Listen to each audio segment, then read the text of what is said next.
Gonna do some rapid fire. Candace Owens, Donald Trump's in the news. Surprise, surprise. And we have a special treat. We're going to try something new on the show today. And then we're still taking call-ins at the end of the hour, Yes, sir. the bottom of the hour. The top of the hour, bottom of the hour. I think top of the hour is when you're first getting started. It's like 12:01. We're at the top of Top the of hour. top of the morning to you. Here we are, top of the hour, top of the morning. All right, what are we breaking open today? We're helping people slide into the second half. We're at the hump of hump day. We're having them go down. It's Wednesday. You're halfway through your week right now. We're gonna help you just enjoy the rest of your week. This is the midpoint. Lunchtime. This is awesome. I was actually I did get another workout in this morning. Praise God. And I was so mad because do you ever do the old videos P90X? No, but I believe you tried to sell them to me. I, I probably tried to get you to join an exercise group like in grad school. Yes. These videos are so old, Mhm. but they're good videos. But and I know the whole thing by heart, that like every little comment, every little cheesy line. But Yep. there's one workout, and halfway through it, he goes, "All right, we're halfway through."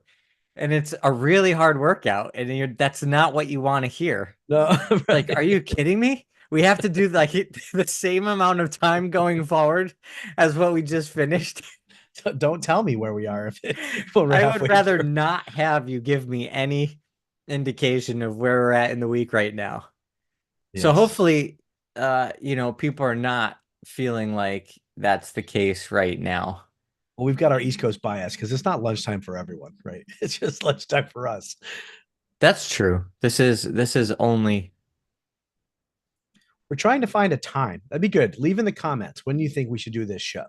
We're trying to find a time where we can get the most. We have replays afterwards, but we want to find an optimal time where we can have provide an opportunity for the highest amount of listeners. yeah. We're trying this out today. Lunchtime, East Coast. Yeah, feedback is good. Are We've you had fasting or did you eat? Am I Did you eat lunch? fasting? Well, did you eat lunch yet? No, I have to skip lunch today. So this time I have to change my daily schedule if this time is what works for people. I had some chicken. You already ate? I had some chicken. Well, I gotta wait till 1 o'clock to eat. That was a good idea. You should have let me know that's what you were doing. I'm Italian. I'm just having a meal. I mean, I had a little breakfast, but Yeah. All right. all You want me right. to jump? Let's jump in. All right, let's jump in. Okay, big news in the Catholic world and in the conservative political world. Candace Owens has converted to the Catholic faith out of seemingly nowhere this past Monday. She said, quote, "There is, of course, so much more that went into this decision that I plan to share in the future, but for now, praise be to God for his gentle but relentless guiding of my heart toward the truth." Her husband, George Farmer, was a longtime evangelical, just like Candace, but also he had also converted. He's one would categorize him now as a British activist. People have seen him probably make the rounds on podcasts too. He converted the Catholic faith. He said about her conversion, "We have different brands. She is very outward facing, and pretty much everything she says becomes a news story, whereas I am exclusively interested in faith." I think that's worth. I think that's worth unpacking. And let's just start with there because I have some other thoughts on this too. What's your first reaction to Candace converting to the faith, and then her husband's comments about everything she does is a news story, and I'm just interested in God. Well, interestingly, I've been praying for this one since George Farmer was on Matt Fradd, Mm-hmm. and I didn't realize that how Catholic he was until then. And man, Matt Fradd was interviewing him. It was an awesome interview. Yeah. And it was around the time Farmer told the story about Candace Owens getting a call from Kanye. And when Candace was wearing, remember when they did the stunt? I think were they in England? Maybe she flew out to London and they wore the shirts, white people, white lives matter. Yes. Yep. So Kanye had gotten Candace to come out to do that stunt with him to wear the shirt. And so George was like, yeah, I was in bed with my wife in the morning, and Kanye West calls Candace and says, hey, can you get on a flight and get to London? And and George was like, I can't go. I've got to go to Ohio to go on Matt Fradd's show. So George Wow. Farmer picked Matt Fradd over Kanye West. Wow. At That's least that's the Catholic. story. That is Catholic, right? So so first of all, that's when I started praying for Candace's conversion, and I don't think it's as shocking because George Farmer is pretty Her convincing husband, and yeah. pretty Catholic. So it's kind of I was hoping it was a matter of time. But also interesting, I mean, his words about his faith, he totally backed it up, getting on a plane to go to see Matt Fradd and be on Pints with Aquinas instead of going to London or Paris or wherever it was to go hang out with Kanye West. Yeah. Oh, for sure. He's focusing on heavenly things. I mean, you get a lot of publicity just for being around Kanye, right? But also, what does he mean his brand? Like his brand is mostly about his faith. We have two different brands. Interesting statement. She is very outward facing. She's a visionary. He's an integrator. Very much everything she says becomes a news story. So he's like, it's not, you know, it's an interesting question. Here we are publicly talking about our faith. And I think people emphasize different things where one might want to make an outward impact, vocalizing, for the sake of ultimately of evangelization, right? Where other people might be more inward facing. It's like a Carmelite versus a, I don't know, more active religious order. It's more of an Yeah. interior focus on the spiritual life and faith. And sounds like that's his personality style, and it's different than hers.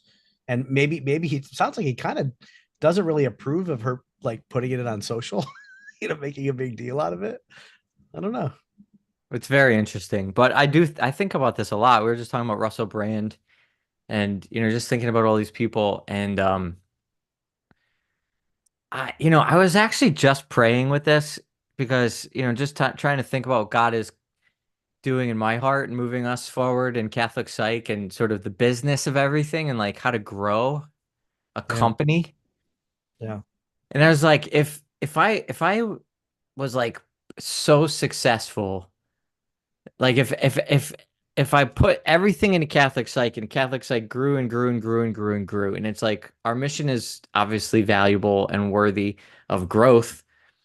And if it continues to be blessed and it continues to be on point with what people need, and we're actually providing value, and it grows and grows and grows, it's like I was trying to think of examples of like really super successful Catholic businesses Mm-hmm. or faith related businesses.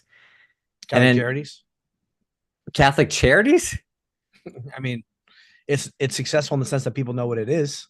Well, yeah, but they're nonprofit. I mean, I'm thinking about profit. I was thinking about For success in profit. terms of like business success. Hmm. And where you have like you're driving revenue and you have like P&L sheets that are going in the right direction continually.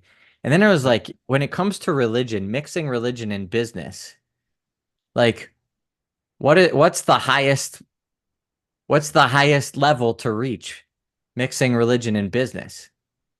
Papacy. No, business. I'm talking about money. It was a joke. I was too. It was a joke.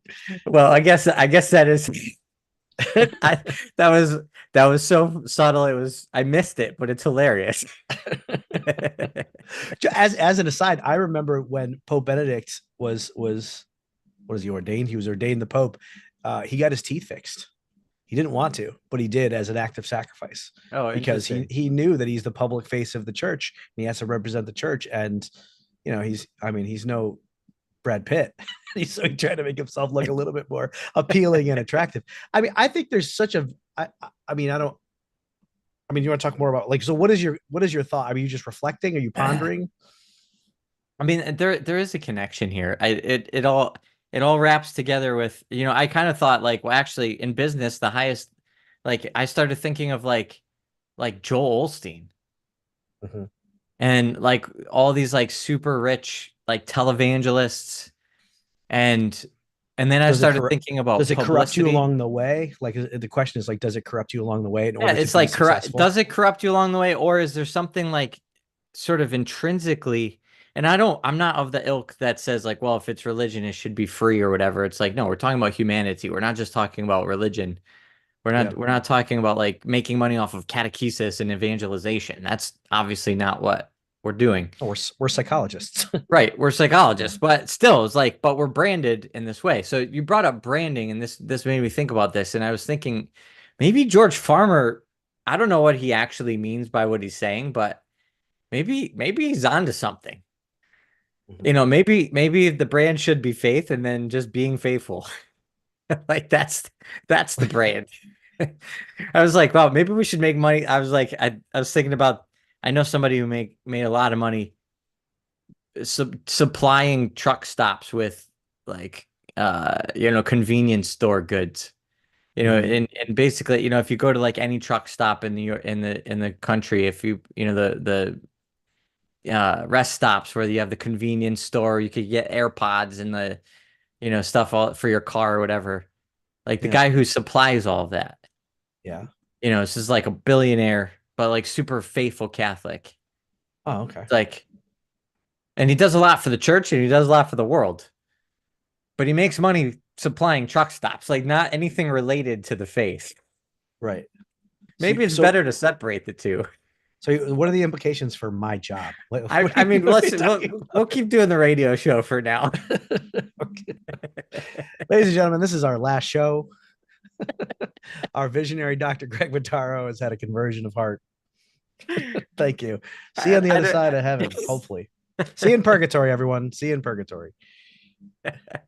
Um, yeah, no, I think, I What do you think, think about George Farmer? What do you think about Candace Owens?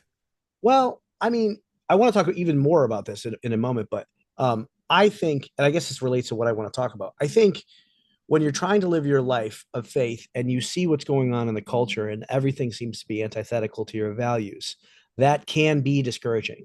To say nothing of the trickle down effect of the influence of culture on the lives of individuals who are, I'm just maybe not even living their faith. Maybe they're living they have a lukewarm faith, or they're not sure about what they believe. And, that's, if it's the one voice is antithetical to your values, we don't want that. And or if the only voice is a clerical voice, I mean, people can compartmentalize like that's the church, right?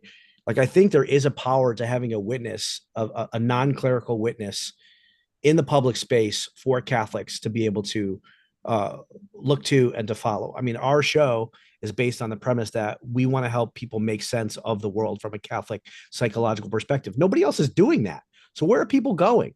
I mean, so much of how many times have you worked with someone that said, "Oh, if I knew that this is what the Catholic faith taught, Yeah. oh, I would have looked at things differently a long time ago." Because I think there's a miseducation of Catholics, or it's filtered through the personalities or interpretations of people at the ground level in their lives. That's the only experience they have of what it means to be Catholic. Where Yeah. you get things like scrupulosity, and you get all these kinds of like broken ideas of what the church teaches. You know, so I do think there's a value in having a public a public voices out there which champion the Catholic cause. Now, what I want to talk about further with Candace and Candace Owens' conversion is there's a little bit of controversy here because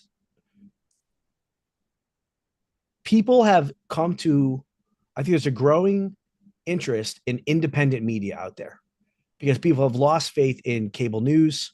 They've lost faith in like for profit media in that sense, right? Whether it's CNBC, CNN, or even Fox News. So people are going to independent media, and that's on the internet. And so Right. conservative people are really excited about things like the Daily Wire Mm. and Catholic. You don't necessarily have to be a Republican Catholic necessarily, um, but it tends to be the case. I mean, you might disagree. It tends to be the case that Catholic values line up with conservative views. It tends to be the case. So there's a lot of Catholics that see things like the Daily Wire and they're like, finally, a voice that pushes back against Hollywood and liberal woke culture, et cetera, the coastal elites. And Candace Owens, I mean, all the more so. I mean, she's black, right? Right. Generally, black people tend to gravitate towards a liberal view. And so like she has impact. She has a lot of impact. Well, that's an inflammatory statement. I know if we had a call-in show or we had a lot of followers, you'd probably be getting some pushback on that. Fine. Well, at least There's a that's how it's been there's presented a to me. I'm thank not. God a huge contingency of black people and is all the typical like all of the historically liberal leaning demographics like for Trump, like we've had enough, like all that kind of stuff, Oh, sure. It's growing, right? which is But growing. historically, the narrative was black people tend to be Democrats. But I think it is shifting. Yeah, And look, maybe. I actually don't I'm know. not a political expert. This is just my understanding. I'm certainly open to being wrong about this. Please tell me. Leave a message in the comments if I'm wrong. Um, but point being, people look to something like the Daily Wire as an authority to help them make sense of their lives in a certain way. Now you have tension within a conservative view, which is that Candace Owens is accused of being anti-Semitic because she has made comments like "Christ is King," and there's Well, yeah, yeah, all this fallout with Ben Shapiro, and right. she leaves Daily Wire. She's fired. She leaves. Who knows? But now there's a division within the Catholic world of like the Ben Shapiro contingent or the Candace Owens contingent, and now Catholics kind of stuck in between. And now Candace Owens becomes Catholic. So it's like, okay, what does that mean for my But feelings wait, about Ben you're saying a Shapiro and the couple of Daily things Wire? here. Where did you see that there's a division between Ben Shapiro Catholics and Candace Owens Catholics? No, Where are you conservatives. picking up? No. I'm saying the division is between conservatives, Ben Shapiro versus Candace Owens. Oh, And I so see. conservatives includes Catholics, right? But is that, I mean, is that, do you see practical evidence that that's actually bleeding out onto the Catholic question? Or do you see Yes. evidence that her being converted to Catholicism is then bleeding onto a wider conservative reputation? I'm saying her conversion is now the latest effect. The original conflict created division of her leaving the Daily Wire in conservative circles. And yes, Catholics I know would side on one way or the other, believing that her comments are anti-Semitic or that she's just saying Christ is King and Viva Cristo But Rey. this is the premise I don't think I'm even following nor to agree with. It's like Catholics What? wouldn't, that's not a Catholic position at all. Like no Catholics actually think that she's anti-Semitic. That's like there's a whole like world of Protestantism where like the whole Christ is King phrase is coming from this like distortion of it's like a sect of Protestantism where that phrase even was popular. And then if anybody says Christ is King, if you have ears to hear that particular position, it gets associated with that sect. But like Right. no Catholic thinks that She was when you being say Christ anti-Semitic. is King, it's anti-Semitic. Well, I don't. I've seen evidence otherwise to the contrary. So my question was, in her converting to Catholicism, where does that leave Catholics today who still really want to find news and trust the Daily Wire?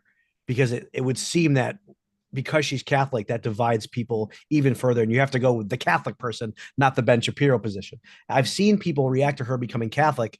They're like, great, she needs to publicly repent for her anti-Semitic statements. I These are don't see Catholics anybody saying saying this. that. I don't see anybody saying that. I've read the articles. I've read the articles. People saying that. The At only least thing in I the would world of say to social that media. is to any Catholic who thinks you're going to get a full perspective from any news media outlet or news personality, like you're looking in the wrong place. And I think, most intelligent Catholics don't think the Daily Wire is supposed to give all of their perspective. If they do, they're wrong. That's all I think about it. They're wrong. So at the end of the day, you can watch this Daily Wire with a discerning eye and be like, okay, they're going to be closer to the truth on most issues because they're pro-life, because they're pro uh, true gender identity. Yeah. They understand a male is a male, a female is a female, period. So you're going to be closer to to the truth on most issues. And at the same Yes. time, you've got people who are, evangelical, you've got people who are Jewish, you have people who are not in the fullness of the truth. Sure. So like Ben Shapiro's hilarious and brilliant and entertaining, but I say this with love to people I have very close, dear friends who are Jewish. He's It's not not the Catholic. Yeah. fullness of the truth. Yeah, it's It's not Catholic. we Yeah, I Mashiach has come. We have our Messiah. His name is Jesus Christ. We are in yes, the new yes. kingdom, and this is the truth. So I don't know. I don't know what else to say about it. I think I was thinking more of people who have finally found some kind of relief in looking to an authority for in a news source that they can trust. And of course, I think your view is a measured and proper way to think about it. You have to have a discerning mind, no The matter new where it's coming authority from. should be the Catholic Show. That's the new authority. We will be happy to take over and to fill the For the Daily space. Wire. We will fill the gap left open by the inner conflict between Candace Owens and Ben Shapiro. I thought we were shutting the We are show here down. You for said you that like 10 folks. minutes ago. You just said we were shutting this down because we just need to go and enter Well, Mount it's going to Carmel. be a nonprofit operation, and you're going to have to Oh find another man. job, by the way. Oh man. Okay, let's move on. This is we're not getting anywhere here. Let's move. So Trump, from, we've avoided talking. This is Let's going go to to move in a Trump. good direction, right? We're going to go better now with Trump. With Trump, yeah. We've successfully avoided talking about Trump for our first 3 episodes, but we should probably talk about him now. Obviously, a hot button issue. People, a divisive personality, Donald Trump. Um, so his hush money trial has begun. Let me read this to you quickly. Let me first say that I'm not a lawyer and I don't really understand what's going on. I have questions about what's going on, but here's the quick blurb. Former National Enquirer boss David Pecker's testimony Tuesday at Donald Trump's hush money trial illustrated the prosecution's argument that Trump participated in a conspiracy to kill unflattering news stories specifically to influence the 2016 election. So that's what he's being tried for. This conflicts with claims by Trump's defense team that the stories were meant to spare his family embarrassment. So he's basically on trial for like using hush money to pay hush money to Stormy Daniels in order to influence the election, and that's conspiracy. That's what he's being tried for, not for having an affair and for trying to settle out of court. In other words, right? No, nobody's willing to call that a crime. No, they're not. Are you? You're laughing as you say it. Do you want that to be a crime? I'm just saying the whole system is so corrupt. Like Okay. I can't even stomach having this conversation. Well, I think this is important big picture because we're looking forward to this election.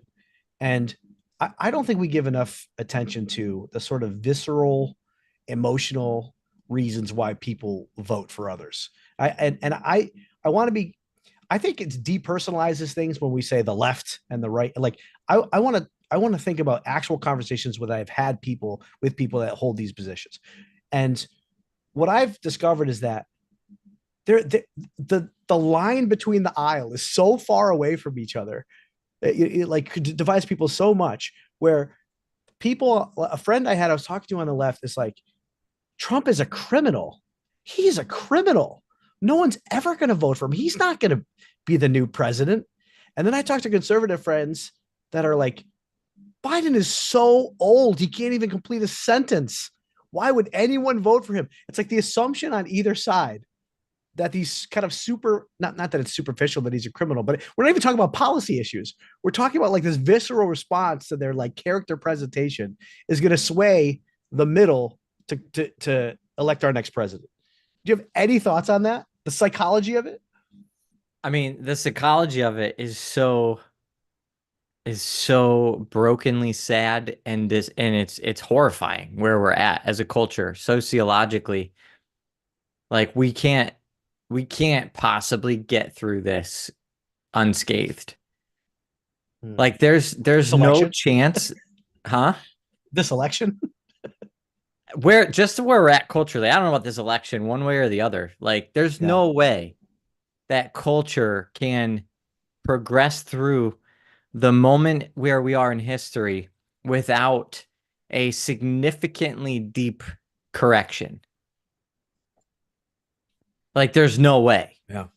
Yeah. It's like after COVID and the stock market just like skyrocketed. Mhm. It's like everything just like catapulted 10, 20, 30, 150%. Stocks were just like through. It's like nobody that knows anything about stock markets or business would look at that and be like, there's going to be a market correction. There has to be. Like there can't not be. It's Mhm. not like everything just quadrupled and then that's the new normal. Right. That just doesn't work that way. Like economies don't work that way. There's no way to look at the situation and say these stocks are coming down, like everything is going to plummet because there is that's what a correction means. Yep. Anybody looking at culture right now from any kind of human anthropology perspective has this same exact We are clarity. going to plummet. We are absolutely going to plummet. Like you can't get away from this. So we're shutting down the show. Be depressed about our culture. What else you got today, Doctor? No, I'm not being depressed. This is just we're happy. Yes. What is there to be depressed about? What's I mean, depressing is when people think that this is like, oh, things are great. We're like, oh, this is normal. This is good. This is okay. Like, let's shut down Columbia University. Like, oh, yeah. everybody stay home. Like, this is what universities do. This is what cultures do. This is what the stores are doing. This is what the government's doing. It's like somebody's got to be going like this can't be what we do. Yeah, sure. And his name is Jesus. Mm. Like there is somebody that says that. Mm-hmm. And so we are the ones that should have hope and say this is not depressing. What's depressing is if like, oh, let's just close another college. Why not? Shut down Columbia? What? Who's next? That's depressing. So I'm actually feeling pretty good about the whole thing. You're hoping you're excited for the course correction? I am beyond excited for the course correction. And what do you think is going to be the catalyst for the course correction? What are we looking at? I mean, the Prophesize. election could be a catalyst for something major. Although I did hear, who was I listening to? Somebody was talking about like everybody's afraid of like a civil war. It's like there's not going to be any civil war. Like we're There's not no in a. Go there's no ahead. state, like we're not divided across state lines anymore. I mean, like, what is it? The center of the country, the center of the country in Texas versus the coast. Like, what does that mean? How could there be a civil war? And what are we going to fight with? Drones? But this is the point. It's like we're not living in a culture in which people are okay with fighting in general. Yeah.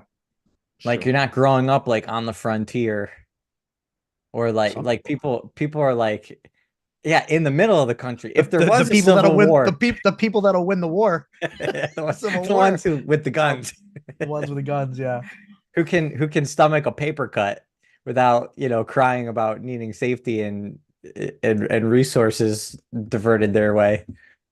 Right. But so I don't know. I have no idea what's going to actually happen. I'm just taking a big picture perspective to say there's no way this can't not go forward without a correction.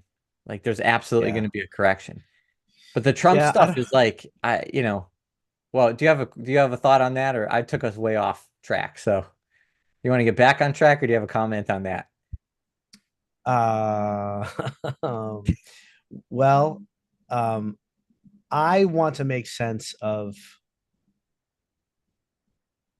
just the complexity of the political questions here and like what it means for us to give to Caesar and the division and wanting to find a way to build bridges. I think your point is like we're not. If we keep walking in the same direction, there'll be no bridges built, and there's needs to be some kind of course correction. Hopefully, it's not something catastrophic which creates the course correction, but I don't know what else it would be, and that could be, an economic collapse. It could be a war. It could be a meteor. It could be I don't know, but it could be. I mean, COVID, and you'd think it was a pretty significant disaster, a global disaster, COVID, and it divided us further. It didn't actually bring anybody together. The last time I remember people actually coming together, it didn't last very long, but the last time I remember people actually coming together was 9/11. 9/11, exactly. That was it. So If war. 9/11 happened today, there would be protests about like pursuing justice for 9/11. But that's a tragedy. It's a violent act on our soil. That's what I'm saying. The catalyst might have to be a real source of suffering for us in order to come together. I don't even know that. I don't even know if people would come together though. I don't know. That's what I'm saying. Maybe, If 9/11 happened today, I don't know that it would have the same outcome. I don't think it would have the same coalescing, oh, unifying degree. it feels a lot like Vietnam right now, doesn't it? People in divided over the war in Vietnam. Feels like that's what's going on with Israel and the Middle East. I mean, I guess I don't even know. I think there I was a I lot think more.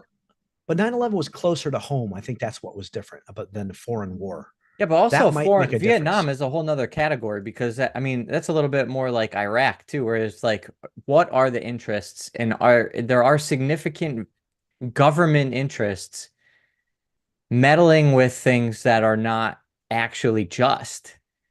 Like there's all sorts of political reasons for that, but this is totally different. And the stuff is on our soil, and it's our children being mutilated. It's like actual, like these are actual, like forget like the visceral evocative thing of children being mutilated, which is happening, but or enforced sterilization on children through puberty blockers and hormone therapy, which is happening. Just not to everybody's kid, so then it doesn't mean that it's that important to people. But how about just shutting down college that costs $90,000 to go to, and like your kids are paying to go to school, and now it's just like, nah, we're just gonna cancel classes. We're just gonna have everybody stay home because we need people who just want a virtue signal and get like crazy hyped up about like I was gonna send this to you because we are just talking about this. I listed something on I won't even say all the names of the platforms, but I was selling something, a piece of furniture, and I got a message to put for somebody that wants to purchase it, and the profile picture was, and the guy is Hispanic. His profile picture is a flag, and it's like I am Pakistani. I am a lot like I have a voice. I deserve to live. Like listen to me. It's like but the guy's not. Like he just posted a picture of somebody else and it wasn't even of a person. It was of a like a banner. Because we are just talking about like these kids having these protests. It's not just all Muslims. No, no, no. There's a lot of It's like anybody who's just liberal yeah, left young that wants to like get out of yeah, one class. young white American kids. I think Like this is I on think our it's soil. This is happening, and it's actually making things worse, not better. And these are tragedies. yeah, I think with the young college kids, it's the common idealism that's present on the college campus, mixed with a lot of displaced anger. I think there's a lot of displaced anger where kids today aren't happy about their lives. They're not happy about their families. They're not, they're living in a way that doesn't bring them peace and joy. They're not living a life of virtue. They don't know why they're unhappy, but they are unhappy. And so I need a cause to believe in where I can push back. And like I said, it's combined with that young idealism that's present on college campuses that fights for causes that as you get older you just don't even have the time to fight for anymore because you got to work your job and raise kids, and there's consequences to protesting and getting arrested, and you can't just not show up to your job. Like you can not show up to class, but you can't not show up to your job. So like being on campus affords the freedom to like accept the consequences of the protests. So I mean, I'm not condoning any of it. I'm just saying I think these are all the factors that go into it. Yeah, sure. I think culture itself is just definitely in need of a course correction, a major correction that's going to happen. It can't possibly 9/11 happening here tomorrow would not change it. Yeah, we'll That's see. my assertion. Hopefully we don't have another 9/11. Okay. Do you want to go to rapid fire? Let's go to rapid fire. Let's try this out. Trying something new today. Because these are not, I mean, we shouldn't be spending 20 minutes on each one of these items, but I think they might be worth mentioning. Okay. Thousands of popular snacks have the potential to being banned in multiple states. Things that you grew up with Greg Bottaro. Oreos, Gatorade, Cheetos, Doritos, Lucky Charms.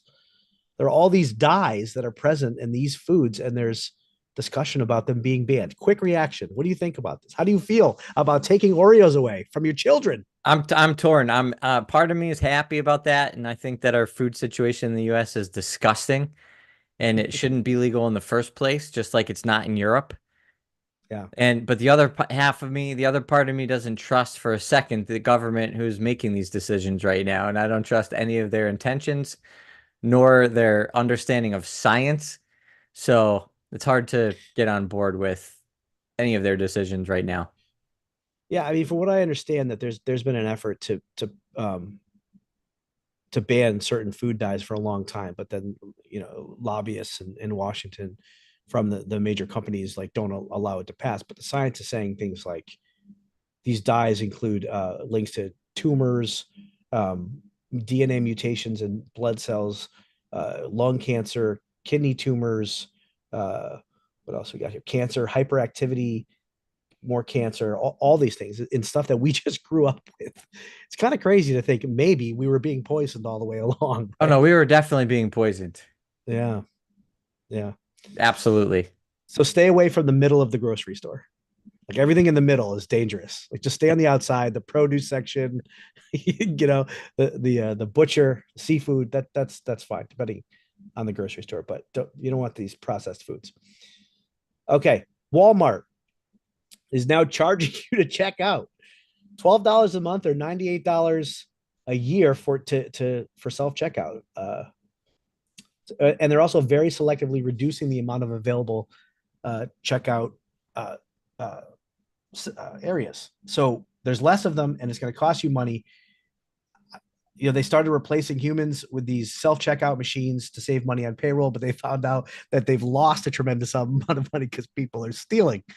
Any reaction to Walmart now charging you to pay for convenience? I mean, I have my interest is very much just from like business models and interest of like, it sounds like they're backing into an Amazon model that they're just doing it wrong because their optics are terrible. So like Amazon has done this with Whole Foods.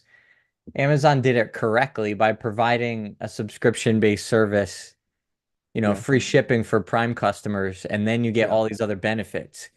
Right. And Walmart's just doing it backwards. So too bad for Walmart. Too bad for Walmart. I'm certainly not paying $100 a year to if I go to Walmart to avoid spending another 3 minutes in a line. No, but imagine you could have gotten that subscription for free shipping from Walmart, and maybe they already even offered free shipping, but then they like just advertise it differently. Sure. I remember a time where I would just stand in line and that was fine. Well, that's a whole nother conversation. And weren't they going to hire more people and start taking away the checkout kiosks just in lieu of hiring people? Yeah. To do the checking out? Yeah. Yep. You need to create more jobs. Cultural course correction, I'm telling you. Okay. So you recently put an article about superheroes. Our next article here is about the Deadpool and Wolverine trailer. Oh my gosh, this is horrible. A lot of F words in this trailer. There's some hope. There's some hope that this, I mean, as Disney has acquired the X-Men franchise, which is not the Avengers, it's X-Men. It's a little bit more raw as a franchise, as an IP, X-Men versus Avengers in general. But there's hope that this will revitalize Marvel characters in the Disney universe to have more of an edge. Disney went from having the Midas touch, everything they touched turned to gold, to having the 3-year-old touch. The 3-year-old touch is like when you're potty training your 3-year-old and you don't know what is actually on their hands, and everything you touch, you have to follow around and disinfect. The poop touch. The Midas touch or the poop touch. It's definitely the poop touch. They're just ruining everything. It's so sad. Yeah, it's too bad because, I mean, not only that, Wolverine's one of my favorite characters of all time. And now it's like super raw, F-bomb, dark Wolverine. I'm watching the trailer. I just was like so uncomfortable. It's like, this is so wrong. It's so misplaced. Like, why are they ruining And I mean, all of superhero stuff is kind of it's reached its lifespan. I think they got as much as they could out of it, and now they got to move on. But distorting it, twisting it, and shifting it like this is not the way to go. It's shame on Disney. Shame on Disney.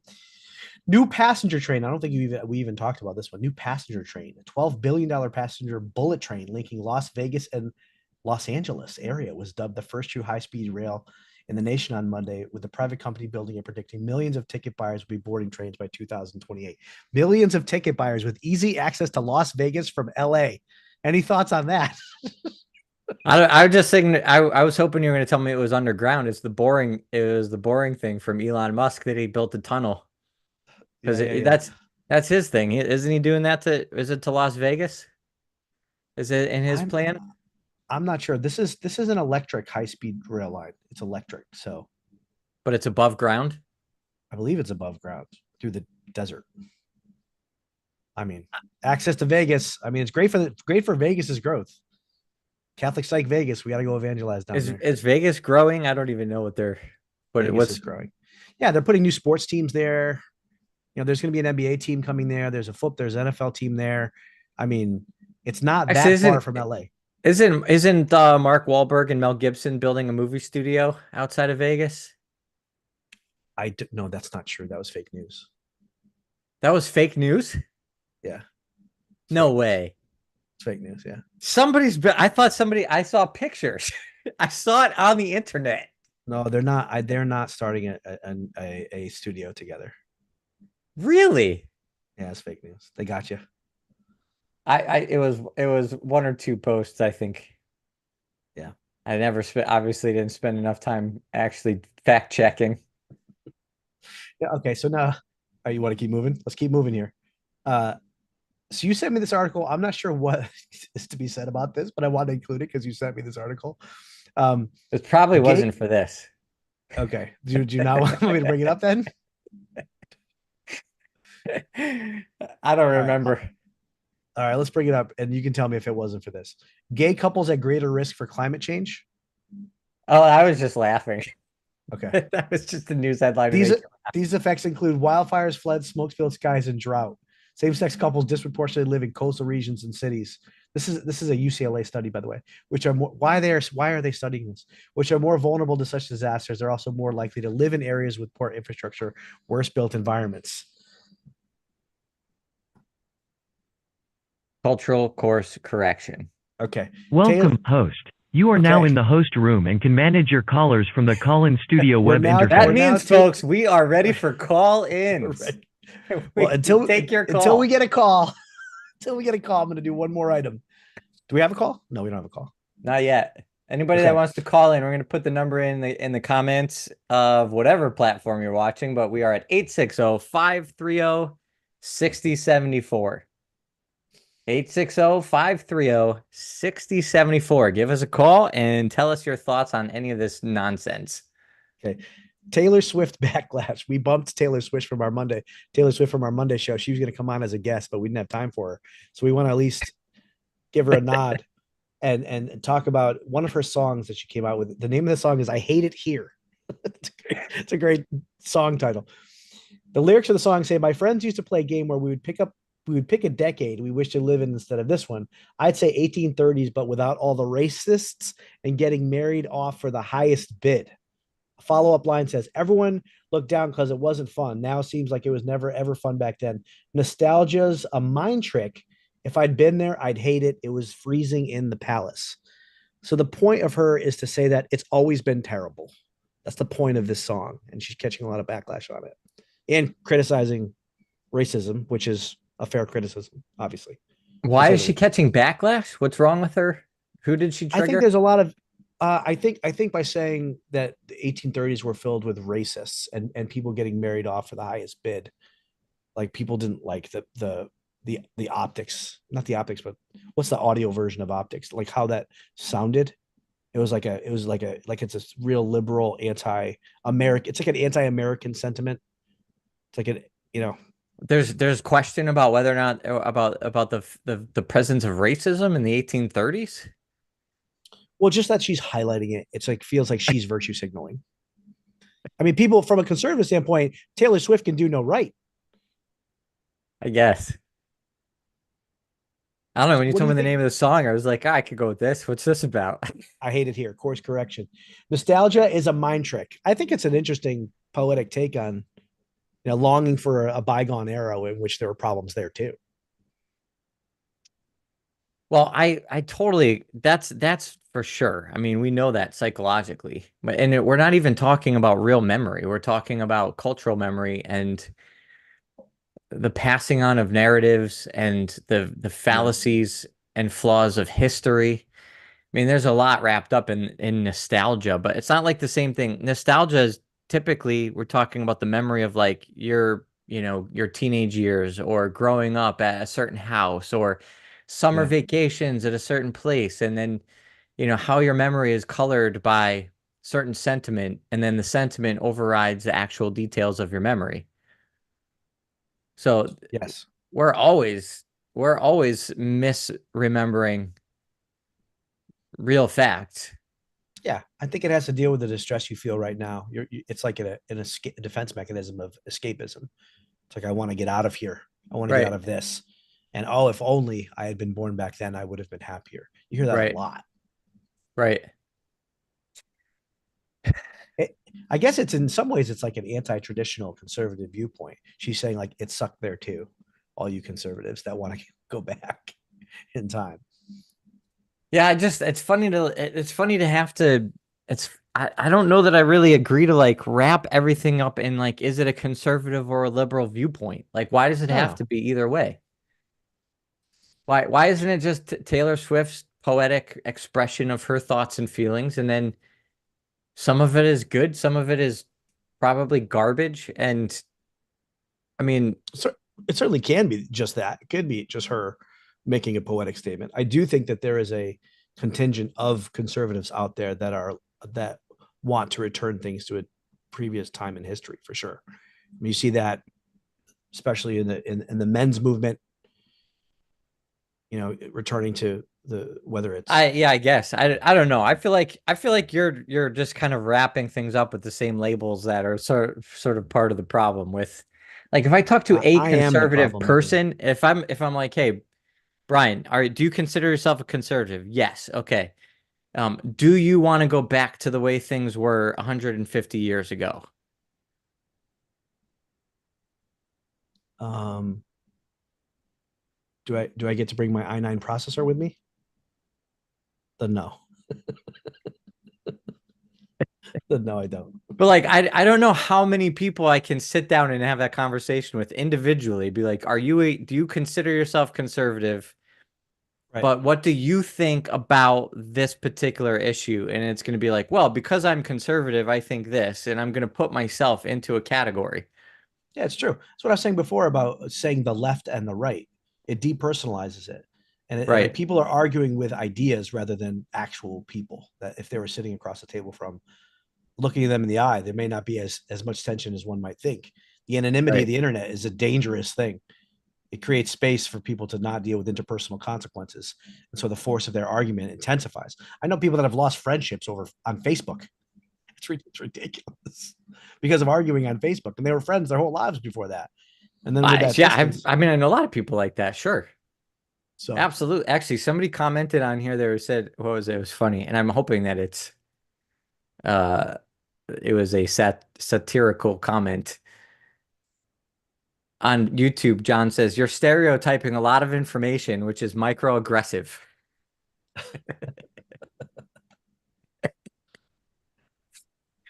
But ironically, I don't know what he's talking about because he's stereotyping all of the things that we're talking about.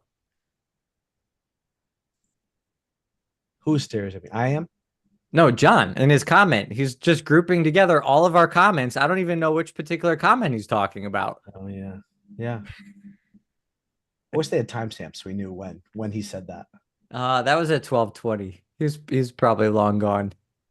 John, if you're Probably still long with gone. us, you can let us know what comment, or if you were being I think maybe you're being sarcastic. at 12:20 we were talking about Candace Owens. I think still. Oh Maybe yeah, it shifted to Trump. probably because you were talking about black people. Look, I retracted that. I mean, it's like ridiculous. It's like, can you talk about like, oh, okay, I'm still gonna talk about white people. Definitely gonna talk about snowflakes on college campuses. That's for sure. And they might be black, but Sure. we're gonna stereotype where we need to. Yes, we know. We know there are nuances and exceptions. We have doctorates. We know. It's just a talk show, people. No, it's good. I'm pretty sure it's a sarcastic comment. I would hope. Yeah. So no callers right now, huh? Nope, no callers. We don't. This is actually. It seems like the lunch hour is a really tough time. We've probably got a third of the people listening that we do it during the previous hour. So we had a 10 a.m., right? Was it 10 No, a.m.? oh, it was 11. You're right. It was 11. If anybody is listening right now, let us know. If you're listening now, you would prefer it to be at a different time so it doesn't have to be during your lunch hour. Or maybe you don't have a lunch hour. Maybe you're Italian, if we can stereotype, and you already ate. Or it's not your lunch hour yet. You know one of the worst phrases that you use that grinds my gears? Me? Yes. We'll do a working lunch. You always talk about having a working lunch. I don't want to work during my lunch. How often do we do that? I don't know. I've heard you use that a lot. Working lunch. We'll have a working lunch. I was thinking about it because of the summit we have coming up. Was it the summit we were talking about? Where you were talking about having a No, the working workshop lunch? we have. The workshop, I think. I think prepared workshop. There's a working Prepared, lunch. yeah. Working lunch. Maybe it's the summit. Well, the idea, yeah. You work while you eat. That's what you like to do. That's true. I'm enjoying lunch with my colleagues right now. We're having a lively discussion with you on these topics. That's great, Randall. Tell us what your thoughts are. Call us up. Tell us where we're wrong. Or where I'm wrong. Oh, that's Randy. Okay. Give us a call, send us a message. What was it? What else is on your rapid fire? Did we get through your rapid fire? Yeah, I tried to move us through it quickly because I thought we were going to have calls. But I mean, the other big topic that we didn't touch on, but it's a big topic, is I don't even know if I would want to go into this, but the whole Title IX, the whole shift in Title IX, the move by the Biden administration. Yeah, we're in a bad place. Yeah, we're in a really bad place. Basically, including gender identity questions in Title IX, which could result in, even on campuses and schools, the right for. I get confused with saying trans men, which we would say is a woman, or vice versa. Trans woman, we would say is a man in female locker rooms, or discrimination, et cetera, et cetera. One of the responses that I've seen is Republican Beth Van Duyn, D-U-Y-N-E, I don't know how you pronounce that, Dune, of Texas, told Newsmax on Tuesday that one of the first places conservatives can fight back against federal school mandates is to defund the Department of Education. On Tuesday, the Biden administration implemented a new rule blocking blanket policies to prevent transgender students from using school bathrooms that align with their gender identity. Van Duyn stated the part of the problem with accepting federal money is that always comes with ties attached. So, we had defund the police not too long ago. Now we're talking about defunding the Department of Education. So there'd be less jurisdiction over what happens in schools, in public schools. What do you think? Should we defund the Department of Education? Well, yeah, for a lot of reasons. They should have been defunded a long time ago. But that's secondary. I think the bigger problem here is the mental health field completely failing and actually being evil. And so you have this I was actually thinking about this, like in Tavistock, England, they shut down the gender clinic was the largest gender clinic in the world at Tavistock in England. Mm-hmm. But because England is government funded, and then the government actually sort of caught wind of non-evidence based care being presented as scientific, which is actually the truth across the board. Anyone who thinks that gender affirming care is scientific is just plain wrong. It's ignorant, and anybody who pretends to be a doctor is doing something completely evil, and they're not acting as a doctor to say something that's totally evil. It's like your cardiologist telling you to like drink cyanide. It's good for your heart. It's like this is evil. Do you have on top of mind like why these practices are not evidence based in the ways? Because there's no evidence. So that you're saying there's no studies supporting. It's all there's no studies supporting any of the it's all things philosophical or political. It's all ideological, political, philosophical, and it's bad philosophy, which is a different point. But the thing I was thinking about is this. So the government comes in England, they said, "Oh, you don't have any scientific evidence to back up why you're doing these tremendously life-changing impactful surgeries and interventions with hormones and chemicals for children. We're not funding this anymore. You have to stop." Yeah. So they stopped. They came out with this full report. The CAS report just came out. It's like basically saying the same thing we've been saying the whole time. So in England, they're not doing that anymore. There's no money. And there's no money. And there's the largest clinic ever. And now all these places, a lot of places in Europe follow suit, and they've been in progressive ahead of the curve. And so they're now ahead of the curve of figuring out that they were doing something really wrong. But here's my question. Who's holding these people accountable? It's one thing to just lose funding and shut down the clinic. These people should be in jail. But they're like, okay, we're going to have to close down those operations, and then tomorrow we'll just continue business as usual. Like, first of all, in our country, we're far behind that step. And second of all, who's going to put the APA people in jail who are promoting this disgusting atrocity of pretend science, leading people astray? Who's putting them in jail? Nobody's going to put them in jail. No one's going to put them in jail. And this is the situation we're in right now. Like, people are mutilating children surgically and enforcing forced sterility on children. Yeah, I mean, there's a strong ideological position that supports that. So for the position to raise to a civil level where they're being prosecuted for that, there's the amount of pushback. I just can't ever see that happening.